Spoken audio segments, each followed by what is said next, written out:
અત્યાર સુધી જેટલી પણ પ્લેન ક્રેશની દુર્ઘટનાઓ ઘટી, જેટલા પણ મહાનુભાવો, નેતાઓ, અભિનેતાઓ, મહાનુભાવોના મોત નિપજ્યા પ્લેન ક્રેશની દુર્ઘટનામાં, તેમની પાછળ ઓલવેઝ શંકા અને કુશંકાનું કોકડું ગૂંચવાયેલું રહ્યું છે.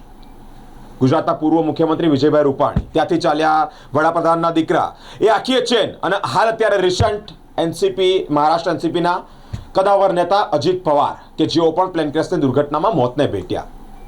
રાષ્ટ્રીય કોંગ્રેસ પાર્ટીના એક ધારાસભ્ય જેનું નામ રોહિત પવાર છે, એટલે કે શરદ પવાર જૂથના ધારાસભ્ય રોહિત પવાર, તેઓ દિલ્હી ખાતે એક પ્રેસ કોન્ફરન્સ કરી અને સ્ક્રીન પર ડેટા સાથે અને પિક્ચર અને ચિત્રો સાથે તેઓ અનેક વસ્તુ રજૂ કરી. તેઓ પહેલાં કહ્યું કે બ્લેક બોક્સની પાછળ પણ એ રહસ્ય ગૂંચવાયેલું છે ને એ પણ એના પર પણ શંકા છે. બીજી વસ્તુ કે એક ધડાકો નહોતો થયો. અજીત પવાર પ્લેન ક્રેશમાં એક ધડાકો નહોતો થયો, એવા ઘણા ધડાકા થયા હતા. અને ત્રીજી વસ્તુ જે મોટો ઘટસ્ફોટ કર્યો કે જે જગ્યા પર પેસેન્જરોનો સામાન ભરાય એ જગ્યા પર પેટ્રોલ મૂકવામાં આવ્યું હતું.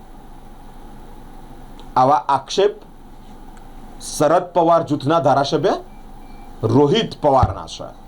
તેઓ કહી રહ્યા છે કે અજીત પવાર પ્લેન ક્રેશ દુર્ઘટનામાં ક્યાંક ને ક્યાંક કોઈકનો હાથ છે અને રહસ્યમય મોત છે.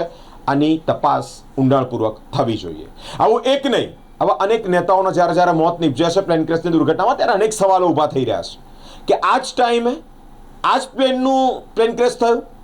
અનેક સવાલો વચ્ચે અજીત પવાર પ્લેન ક્રેશ દુર્ઘટનામાં મોટા ઘટસ્ફોટ સામે આવ્યા છે.